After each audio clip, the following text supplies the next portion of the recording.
Welcome to Trail Manners, the podcast so dedicated to mountain trails and running that they broadcast out of a 78 Volkswagen bus in the mountains. Who does that? Eric and Joel are your hosts and will bring you the trail life as you may have not heard it before. You hear about everything from gear reviews, nutrition to keep you upright and moving forward, and they'll even bring guests into the bus for conversations that you won't hear anywhere else. It's time for some running adventures on a higher elevation. The old 78 Volkswagen bus is fired up and headed to the mountains. Here are your hosts for Trail Manners, proudly representing the 801 with their passion and love for the trails. Eric Manning and Joel Hatch. Welcome to the Trail Manners podcast, episode number 4. Today, we're going to be talking with Jennilyn Eaton. If this is your first time listening, then thanks for coming. The Trail Manners podcast is produced every week for your enjoyment, and show notes are found at trailmanners.com. Come back often, and please feel free to add the podcast to your favorite RSS feed or iTunes. You can follow us on Twitter, Instagram, and Facebook at Trail Manners. All links are in the show notes. Now let's get after it.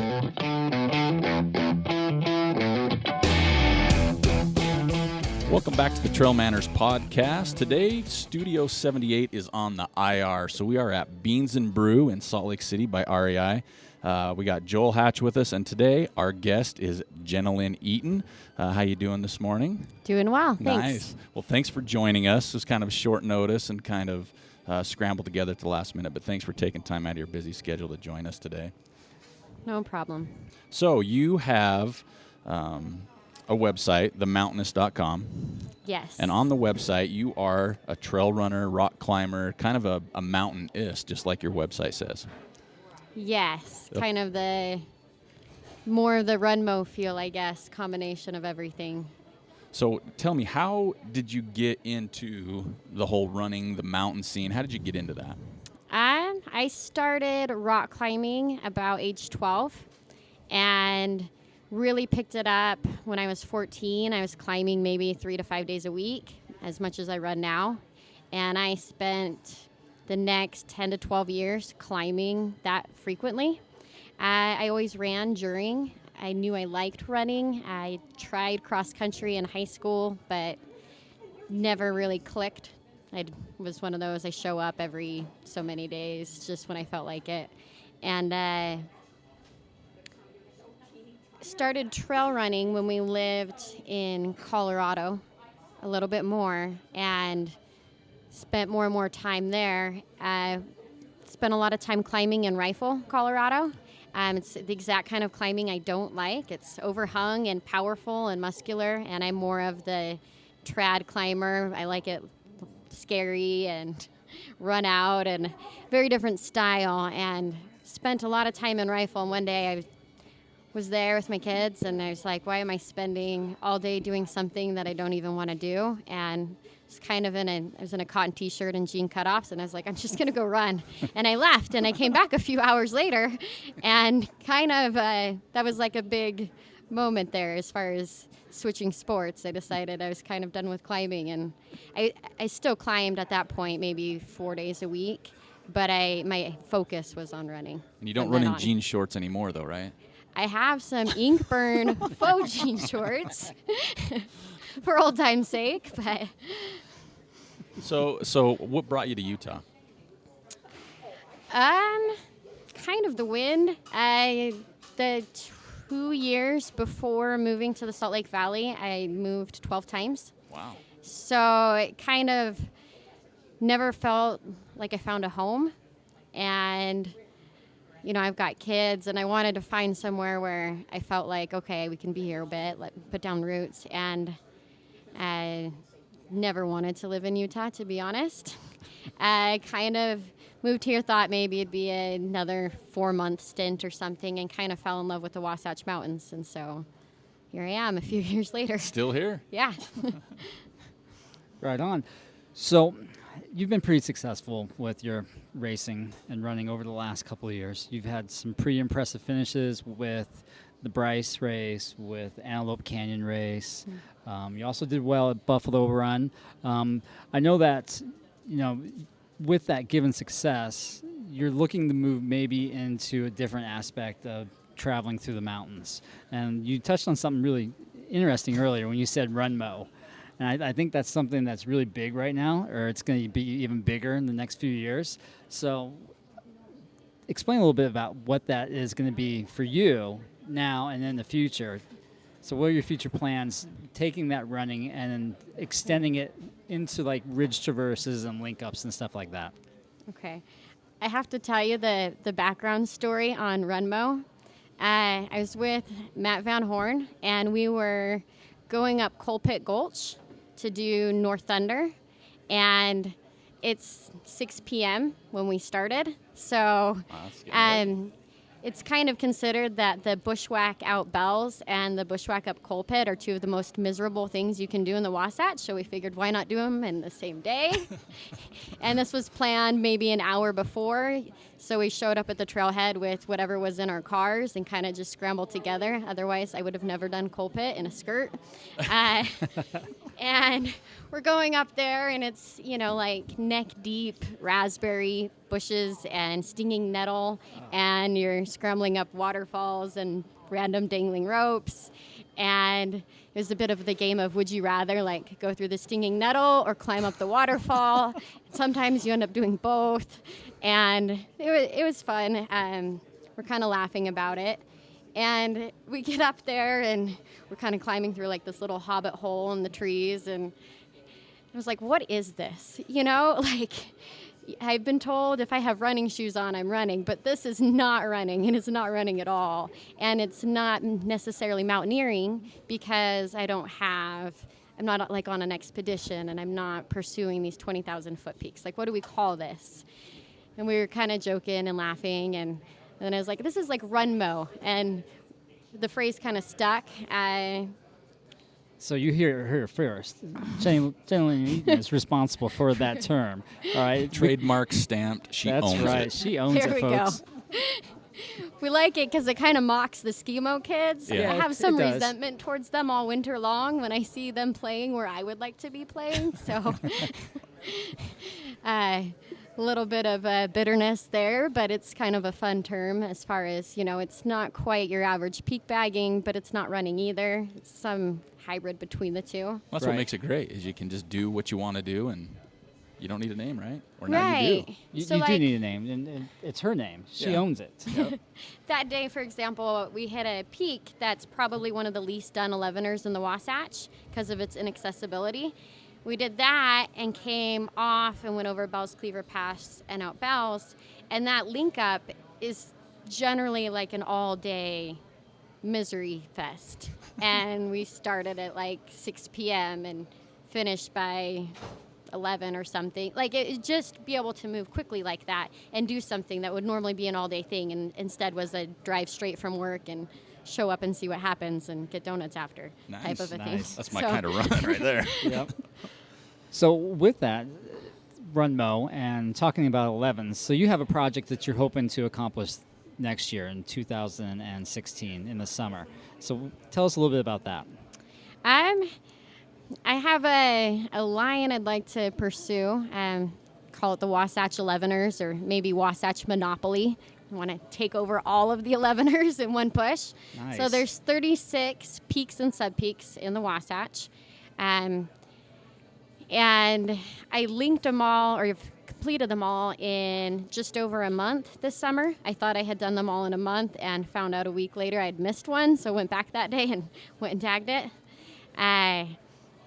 But I would like to try to do them all in a push. It would go from first summit to last summit as far as time, and then I would use a crew support vehicle between trailheads, because otherwise to fast pack it, I think it would double the time. Yeah. But I think it could be done in about 3 days. Wow. So how much climbing do you think is going to be on those peaks total?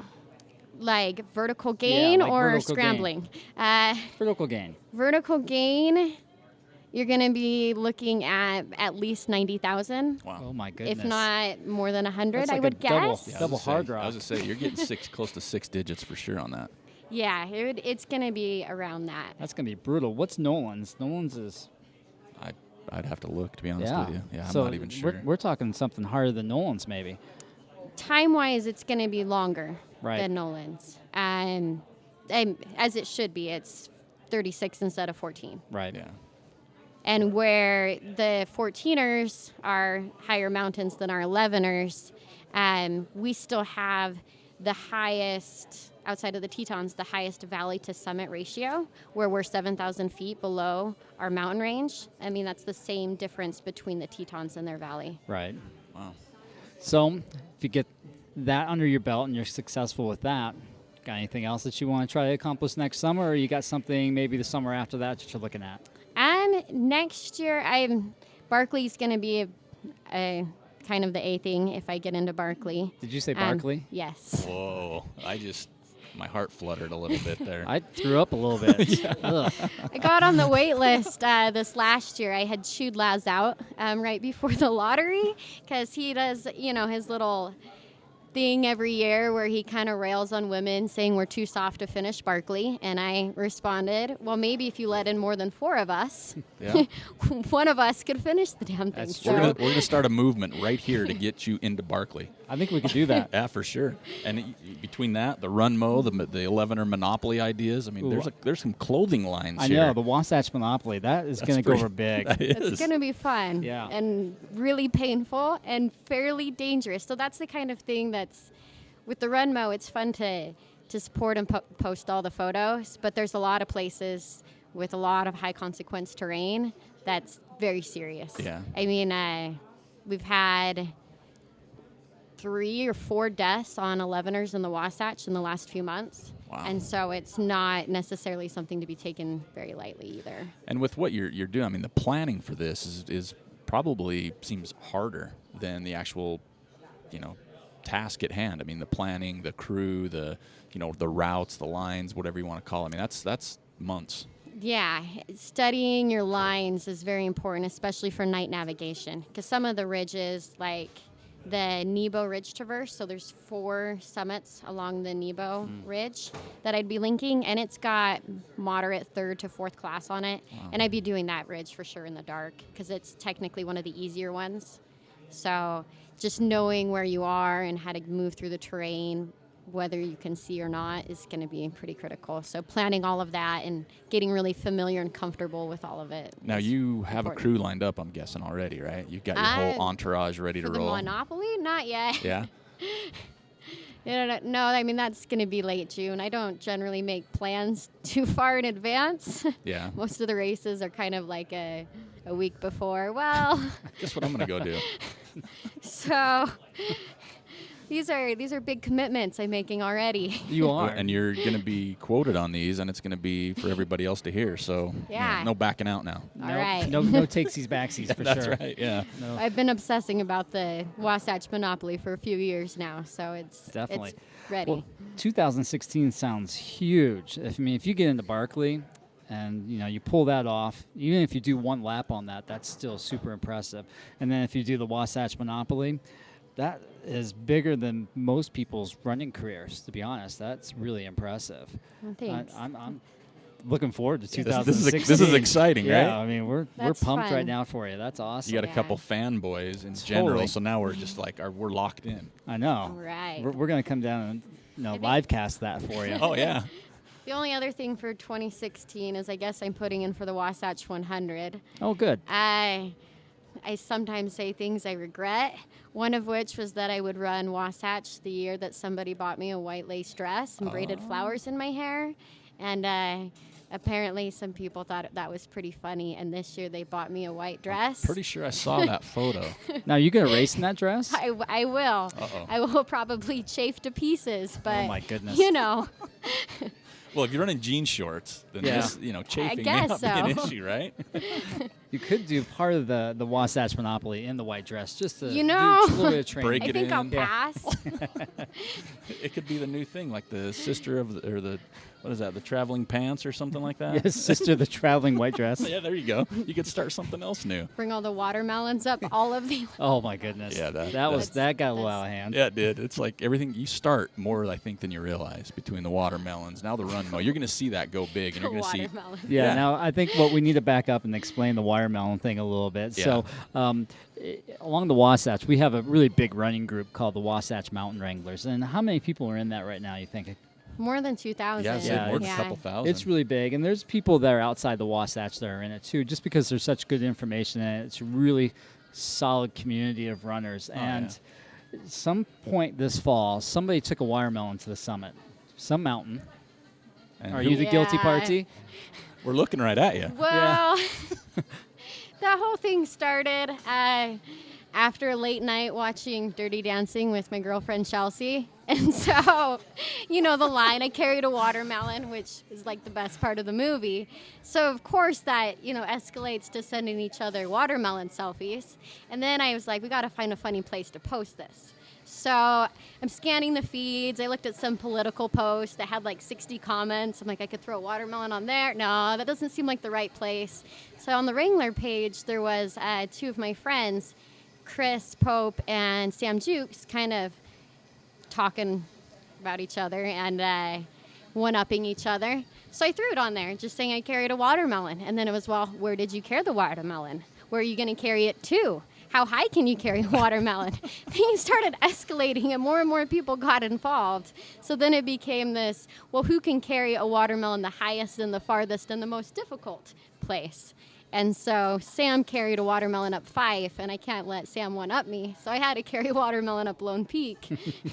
The hardest part, I think, was trying to get everyone that came to eat it. Right. I randomly, 7 people said they wanted to be there when I carried the watermelon. Wow. We had a huge group up Lone Peak that day. Well, that's They good. That way wouldn't you don't have to finish carry my it back down. watermelon, though. Right. I'm like, come on, guys, You you're gotta chip ultra in. runners. Why can't you eat this? Chuck it up, let it hit the ground, and everybody scramble for a piece. That's right. Seriously. Well, we're going to take a quick break, and we'll come back with Jennilyn Eaton in just a moment. You are listening to the Trail Manners Podcast, bringing you the dirt and the vert. All right, welcome back to the Trail Manners Podcast. Today we're at Beans and Brews, and we're talking to Jennilyn Eaton.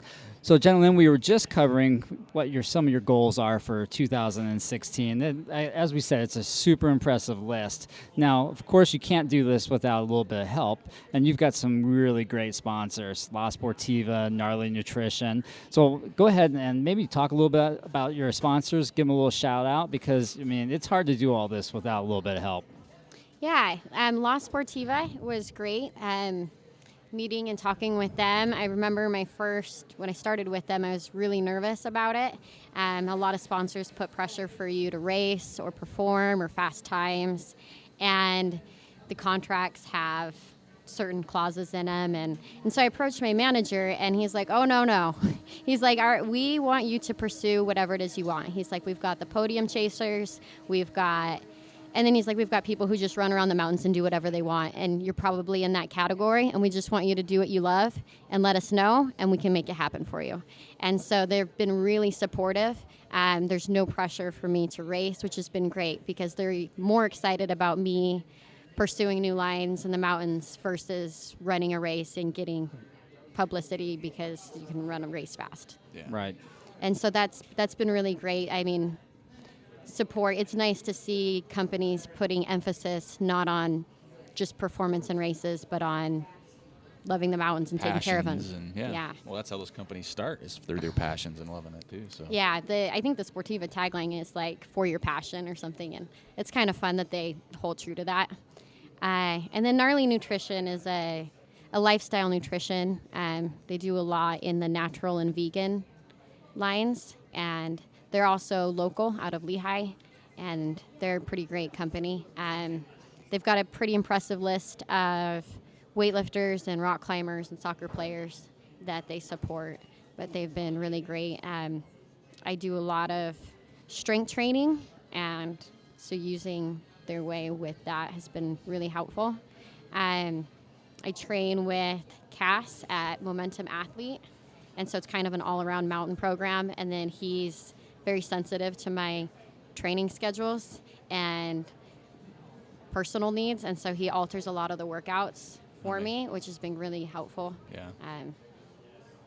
And so those are kind of your sponsors, but you have like a laundry list of quote-unquote supporters. You're an ambassador for a lot of people. Yeah, so I worked with Ultra Adventures this summer, and huge supporter of Matt Gunn's races in general because of how he gives back to the communities he's involved in. And so I spent a lot of time this year at races I didn't run, just volunteering and doing various service projects, working with the people there. He's a pretty good guy. We're hoping to get him on the podcast here shortly. He's kind of off the radar right now, though. Yeah, a little hard to get hold of. He says, "Yeah, Eric, I'm off the grid right now. I'm living outside Escalante with nothing." So he's I can't wait. This is going to be... He's building the house, right? Yeah, he is, actually. He was up here last week. He's Yeah. kind of all over the place. Yeah. You just got to pin him down, I think.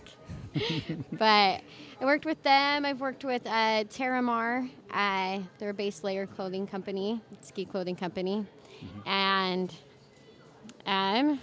Momentum Athlete Program. And then a handful of other companies have been there. You know, Ultimate Direction, View Fuel have kind of hooked me up. I also gear test for trailandultrarunning.com and Outdoor Women's Alliance. Nice. And so there's a lot of support I see a lot of support in pursuing what you love, and that's been really great. Well, on top of that, you also have a pretty fun little job, too. You are at the Park City Running Company. Right, yeah. And we have a coffee shop inside, so it's coffee and running, like my two favorite I was things. gonna say, what a combination. Only thing you're missing is beer. Canis has a fridge full in the back, Oh, okay. but We Next are show. so I didn't tell going you up that. there. Canis, open your front door. We are on our way.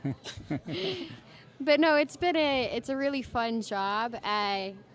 We work with a lot of all types of runners come in, but the trail support coming into the store has been phenomenal. We get a lot of people running their first 50Ks and have a lot of questions. I mean, we still get a lot of like those first half marathoners or 5Kers or everybody, but it's been fun to see how excited the trail community is to have.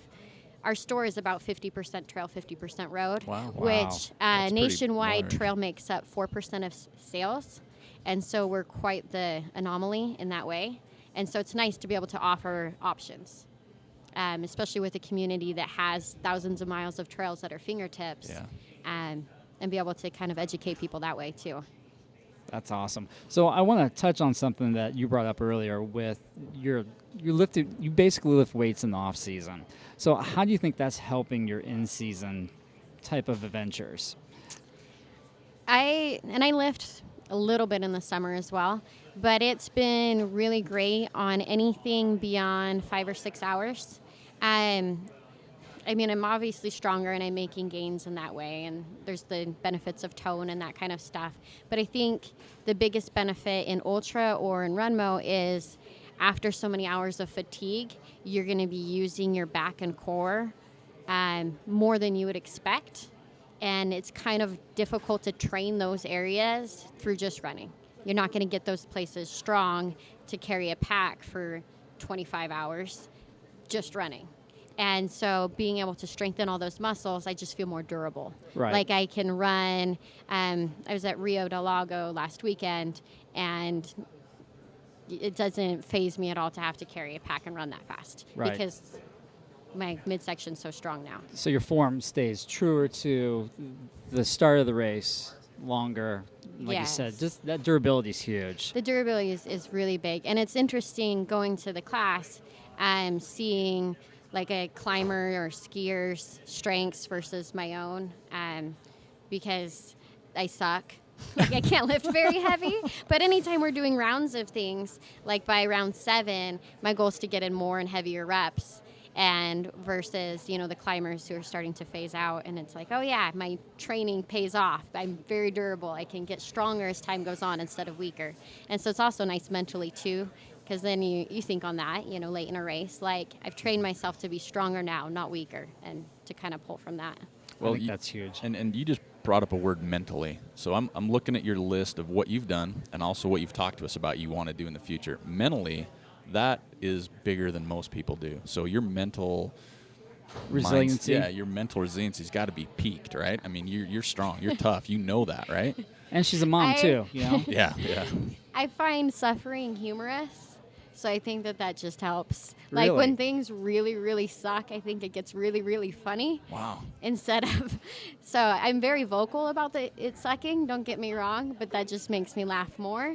So I think that that's beneficial in some way. I wouldn't say that that's like a perfect mental game, but. Is it working? Yes. Maybe. Yeah. So you mentioned all the stuff you're doing. You've got the off-season training program. You've got your job at Park City Run Company. You've got your ambassadorships, your sponsors, all these things you're chasing. How do you balance everything? Because you do have children. So how do you balance everything? I have no idea. Is it just winging it every day? I've got my weekly and monthly kind of goals as far as training goes and being careful that way. And then a lot of it's just, I think you make time for what's important to you. And so be it I wake up at 4 to go hit some peaks so that I can be done at noon to take my kids out to lunch so that I can, it's just a matter of just squeezing it all in.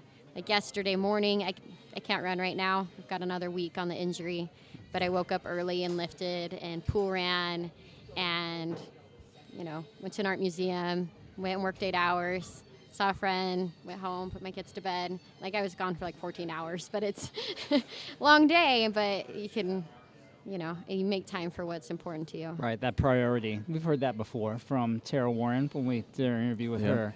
And if it's a priority, she'll make time for it. And the fact that you're with us today, I'm just going to take it as this is a priority. That's how I'm taking this, whether it is or not. So thank you. Of course. So going forward, you talk about how you're training in the mornings. Everything. You usually train with other people. Like when you hit a 4 a.m., you bag a peak. Is it something? Do you do solo often? I mean, that's kind of a lot, especially with females, as they don't want to go out by themselves, which I totally understand. I went out yesterday morning by myself, and a raccoon darn near chased me off the mountain. So do you train with others a lot, or do you do solo a lot, or is it kind of a mix? I'm about 50-50. Yeah. It's much easier to commit to like a 4 a.m. alpine startup something if someone else is there. Yeah. But it's also nice if I'm going to push pace to go alone, or the days that I'm squeezing in like a 50-minute something before my kids get off of school. If I go by myself, I can get in some decent mileage right out my door versus meeting up with somebody. As far as going high and alone, like I've done some ridges in the Wasatch that I wouldn't recommend to other people to do alone, but I've done them a few times and I feel confident and safe. But there's definitely things that I wouldn't want to do alone. Bushwhacking, yeah. I don't know if it's like a short people thing, but like when the brush is taller than me, I don't really want to be by myself. Even though like danger-wise, it's not dangerous at all. Like scrambling 5th class is far more dangerous, but I would scramble 5th class alone all day, and I don't really want to bushwhack alone all day. Huh. So we all have our own like realms of perceived safety. I'm not afraid to run alone in the dark, or in that way it's a benefit, because I know that can be a big hindrance. It's overcoming that fear of going out as a female alone. But I feel like the most dangerous places to run as a woman alone are in the city trails, easy access trails, because those are the times I've had my scariest experiences versus like if I'm up at 11K, I'm by myself. Yeah. Like my biggest danger is myself doing something stupid instead of someone bigger than me doing something stupid. Yeah, that makes sense. Well, we are going to wrap up. We're going to take another quick break, and then we're going to come back with what the Trail Manners Nation loves is the lightning round. So stay tuned. We'll be right back. Hey, this is Eric Manning. Thanks for listening to the Trail Manners Podcast, bringing you the dirt and the vert.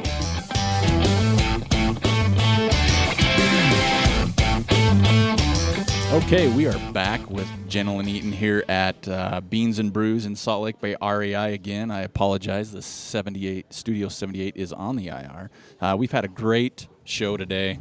It's been a lot of fun to get to know. There's one quick question before we get to the lightning round, though. On some of the things on Facebook, I have seen a hashtag that I'm intrigued by, and I think it's called Mountain Misfits. And Yes. I want to know more about that. So Mountain Misfits is a little group. Here we call it the Wasatch Mountain Misfits. It'd be cool if it took off and there were other misfit groups. But we've got a little group of artists or art appreciators here in the Wasatch, and we meet monthly somewhere in the Wasatch and share art. So I think right now maybe 2/3 of the people that come share original work, Wow. be it paintings, photos, poetry, short stories. And then another part of the group just shares song lyrics, or we've had people bring their guitars out and play. I mean, we have some really talented artists here in the Wasatch. Wow. It started because going to a lot of art venues and poetry slams and readings, and wanting a place to share, but maybe a place that, one, was safer for us introverted trail runners, or two, that's more of what we are writing about. And so we change locales every month, and it's a bit fun to just meet and share. It's a bunch of really awkward people. Sweet. A lot of the time. Our local one starts, I have a really heavy, thick poetry anthology, and I hold a lantern and I read a poem and say I feel awkward, and I go sit down, and then everybody just gets up and shares when they feel like it, and we talk, and it's great. And right now we're getting maybe like 10 to 18 people each month. And it's been a great little community. So how do you find out about it though? Is it? I mean, it's secret. You change locations. This is like raving almost. So how do you even find out about this for those introverted artists, runners, mountain people? We have a secret Facebook group. Uh-oh. The rules to get in change. Sometimes you're supposed to have to carry all the anthologies, but mostly if you just show up, you'll get added. And I created a Facebook event and posted in the Wasatch Mountain Wranglers every month, and just invite people to come. I mean, you can just share treats if you don't want to share work. That's cool too, because I like cake. Just put that out there. Chocolate. We also like chocolate. Chocolate and chocolate cake. So, but it's kind of its own fun community. We definitely want people to be coming and getting involved for sure. And some of these artists, like I said, are fantastic. So it's really great to see what people here can create. Okay, so everybody out there, keep an eye on the Wasatch Mountain Misfits, because this is we're talking to somebody here that's basically taking all the fun things from RunMo to the Monopoly to the Wasatch Mountain Misfits. I mean, you're starting like some type of global movement here. I can feel one of these breaking free. I don't know about that. So we're gonna end with a little bit of a lightning round. So basically, we are gonna fire away just a few, quick little easy questions or tidbits, and Joel has to hide it from me because I see you peeking over there. And just totally answer honestly and truthfully, and just whatever comes to mind. So are you ready for this? I'm just sad I can't answer emoji. That seems easier. There's no. Or I guess you could say emoji bomb. Yes. Emoji thumbs up. Perfect. Emoji cake. Emoji chocolate cake. Yeah. Okay, so for you, prefer Facebook, Twitter, or Instagram? Instagram. Okay. Advice to a new trail runner. Have fun. Favorite racing distance and why? Racing, like I want to race it. Yeah, I'm trail not race. just there to have fun. Yeah, Probably or 100K. both. 100K. Okay, good. Typical meal night before an event. Race, adventure run, RunMo. It's really stressed out. Oh, before an event? Yeah. Yes. Something with a lot of fats and vegetables. If there was a movie about your life, which we have all decided is super interesting, who would play you on screen? Who would play me? Yeah. I do not know. No guesses. I would think Reese Witherspoon, just because she just did an outdoor one. Oh, because she just did that movie? What Yeah. was that She's movie? also short. Wild. It's got to be someone short. I didn't think of that, but that's a good point, too. So I don't know how big she is. True. If someone wrote a biographic about you, what would the title be? So if they wrote a biography about you, what would it be? What would the title be? Yeah. The Mountainist. That would be nice. Of course. Yeah, there we go. What's your favorite, morning or evening runs? And morning. What have you learned from running?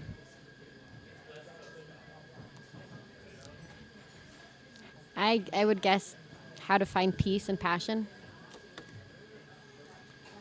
What is, so you have a run scheduled, and you can take one person on this run, past, present, anybody, who would you take with you and why, just to pick their brains or talk to? There's so many people I would want to take. You get one. You get one interesting person, past, present, celebrity. This climber. always stumps everybody. It does. This is why I like it, though. Except for Scott Jaime, he had a good response. He came back right away. Yeah. So what do you got? What was his? Like Che Guevara or something like that. Yeah, somebody. And then he also had Castro in there, I think was Yeah. number 2. Yeah, well, you know how Scott Jaime is. Yeah, no kidding. Oh, we got some Anybody, problem. right? And I can pick their brains. Yep. Yeah. On a run. You can throw Skittles at them if I don't like their answers. Yeah, absolutely. Aristotle. Ooh, nice. That's deep. That's That is deep. It has to be Skittles. You Why? don't like Skittles? What's going on Just with Skittles? I don't know. Are you going to do something with Skittles now? Are we looking for a Facebook page? Are we looking for a hashtag? Are we trying to find something with Skittles? What else are you starting? Move over, Marshawn Lynch. Well, that's all we have for today. We definitely want to thank Jennilyn Eaton for joining us. I can't express, you need to go to her website at www.themountainous.com. Check out what she does. Check out her sponsors. Check out the people that support her and everything. She's been great. Thanks for taking the time with us. I know you don't have a lot of it, so we just want to say thank you very much. No problem. Thanks. Yeah, thanks. It was great. Thank you for listening to the Trail Manners podcast. We'd sure like to thank Jennilyn Eaton for joining us. You can see more of Jennilyn over at Instagram at J_E and the number 10, or you can follow her on Twitter at JL_E10. We also encourage you to join us on Instagram, Twitter, and Facebook at Trail Manners, or swing by our website at www.trailmanners.com. You can come into the store page there for some gear, hit us up on the contact page, let us know what you want to see, who you want to hear, and if you want to be on the show. Until next time, this is Eric Manning and Joel Hatch reminding you, you don't get what you wish for, you get what you work for. Now go get it.